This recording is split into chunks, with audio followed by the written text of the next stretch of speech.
Imagine we could run a strange experiment. We take away everything John D. Rockefeller ever owned. No Standard Oil, no oil wells, no refineries, no fortune, not even the famous name.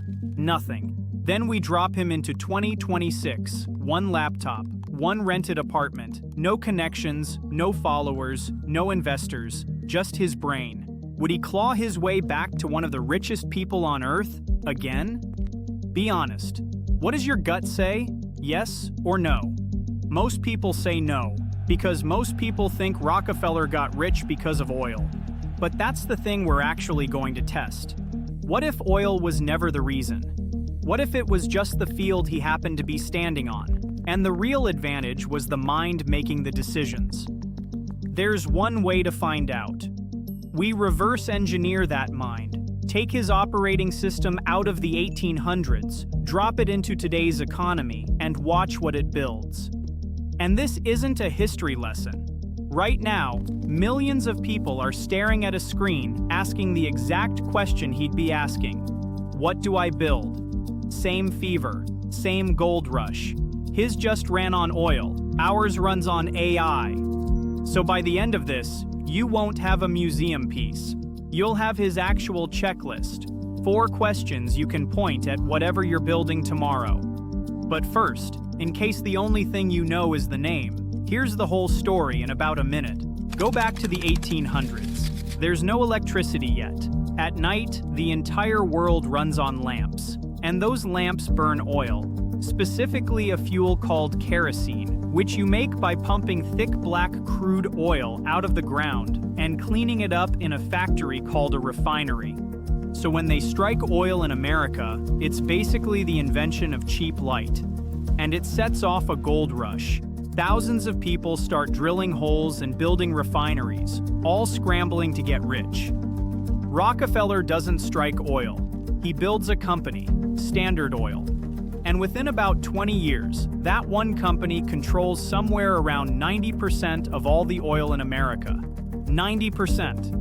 He becomes, by most accounts, the richest American who ever lived.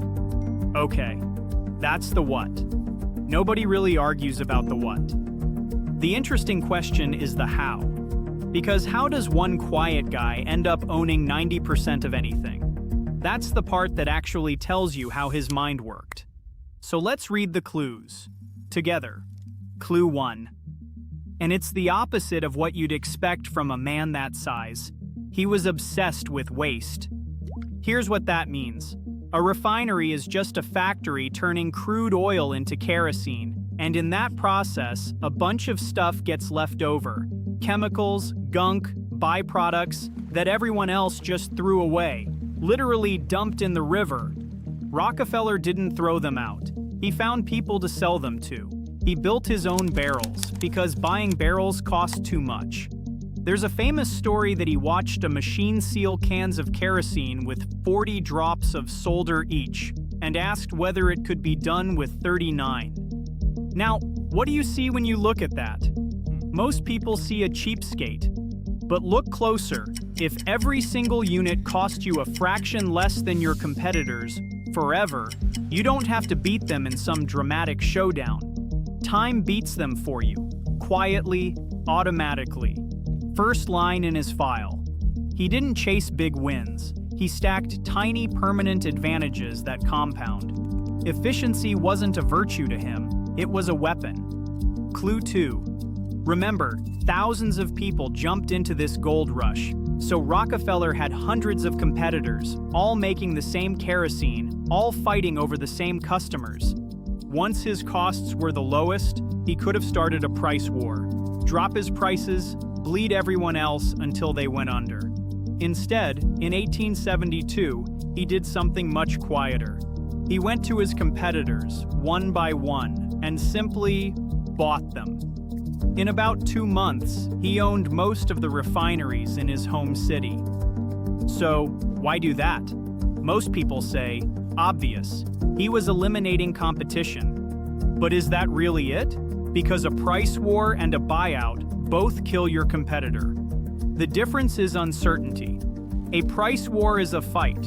Slow, expensive, and you might lose. A buyout is a purchase. Fast, clean, and you know the outcome the second the papers are signed. He wasn't just buying companies, he was buying certainty. Second line in the file. Given the choice, this mind will always trade a bigger, riskier bet for a smaller, guaranteed one. Clue 3. Here's something people never think about. Once you've refined the kerosene, you still have to get it to people, across an entire country. And in the 1800s, that means one thing: railroads. Every barrel moves by train. So Rockefeller went to the railroads and cut a secret deal. They'd charge him less to ship his oil than they charged everyone else. A discount nobody else got. Back then, they called it a rebate. What does that look like to you? A guy who just loved a hard bargain? Go one level down. What's the single biggest cost in the oil business? Not the drilling, not the refining, moving the stuff. Transportation was the largest number on his entire page. He wasn't negotiating because he enjoyed negotiating. He was attacking the biggest number in the whole business. That's not a deal maker, that's an engineer. Find the largest cost in the system and go to war with that instead of your competitors. Third line in the file. Clue 4, and this is the one that ties it all together. He's now getting his oil shipped dirt cheap by the railroads. Life is good. But something bothers him, so he starts spending a fortune building pipelines, literally giant pipes to pump the oil across the country himself. Which is strange. The railroads were already giving him an amazing deal. So, take a guess. Why on earth build your own pipes? The easy answer is, he wanted a total monopoly.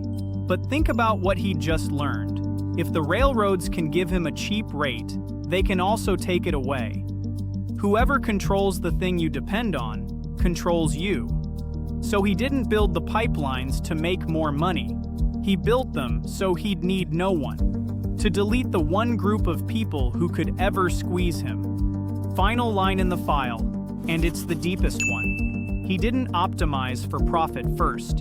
He optimized for independence. Reduce every dependency until the whole system has to run through you, and you run through no one. Okay, step back with me and look at what we just built. 4 clues. 1 machine. Efficiency that compounds. Certainty over gambles. Attack the biggest cost, not the competition. And underneath all of it, control. Own the bottleneck. Depend on no one. That's the operating system. And notice something. Not one single line of it says the word oil, which is exactly why we can do the strange part. Erase the 1800s. Oil never happened. Standard Oil never happened. He opens his eyes, and it's 2026. In front of him, all of it.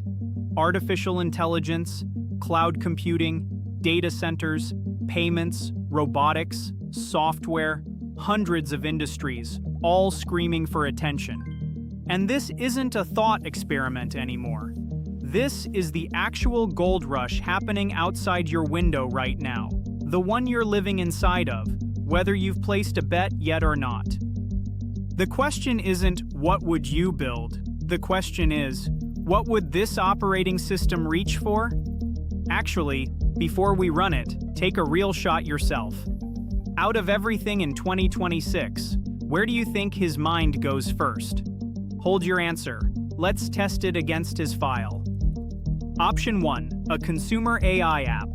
The thing literally everyone is building right now. A clever tool built on top of something like ChatGPT. Pass or build? Run it through the file with me. Does the cost drop as you get bigger? No. You pay for the AI every time someone uses it, and marketing eats the rest. Is it certain? No. Users try it once and vanish. Do you control anything? No. You're renting the actual intelligence from someone else. It fails every test. Reject. Social media, a personal brand, an agency, same failures. Rented attention, zero control, reject. Now. the infrastructure underneath all of it. The data centers, the chips, the raw computing power that every single one of these AI apps actually runs on. Run it through the file. Does cost fall as you scale? Yes. His whole game. Is it the biggest thing everyone's forced to pay? Yes. It's the modern version of that transportation cost, the number every AI company quietly bleeds money to. Does owning it remove your dependence and create everyone else's? Yes. And once a company builds on top of you, can they easily leave? No. It passes every single line in his file. You feel it too, right? That's not oil, but it is the exact same shape. The one thing everybody's forced to move through. Candidate. So the experiment lands where it was always going to. He doesn't build the chatbot. He builds the thing every chatbot is forced to depend on. Did you call it? And here's what makes this more than a party trick. Rockefeller never actually loved oil. He loved a structure, a bottleneck, with costs that fall as you grow, and no way around it. Oil was simply the best-shaped one available in his lifetime. Delete oil, and that love doesn't die. It just goes hunting for the next structure with the same shape. Today, that's computing power. In 50 years, it'll be something we don't even have a word for yet. The field changes, the operating system doesn't. So, what do we actually take from an oil baron who's been gone for a century? Not work hard, not be disciplined. Everyone says that. Take the questions in his file. Next time you're looking at whatever you're building, don't ask what's trending. Ask his. Where does my cost fall as I get bigger? What's the biggest thing everyone in this game is forced to pay for? What can I own that stops me depending on other people? And once someone's on it, can they even leave? And here's where it stops being about him and starts being about you. Look at your own situation right now. That side project, that job, that channel, whatever it is. Odds are you're renting almost all of it. Renting your reach from an algorithm that can change its mind overnight. Renting your income from one employer. Renting your audience from a platform you don't own. That's the barrel. That's the part that can be taken away. In 2026, his move rarely looks like a pipeline. It looks like owning your own audience instead of renting it. Owning your data. Owning your distribution. Owning the platform. Instead of building your whole life on top of someone else's. Because trends change, technology changes, but every economy in every era has a bottleneck. Find it, own it, and history has a very strange habit of paying the person who does. Next time, a different mind, a different century, the same experiment. Because we're not here to admire people from another century. We're here to steal how they thought, and use it before everyone else catches on. If that sounds like a fair trade, you know where the subscribe button is. It's right underneath everything else.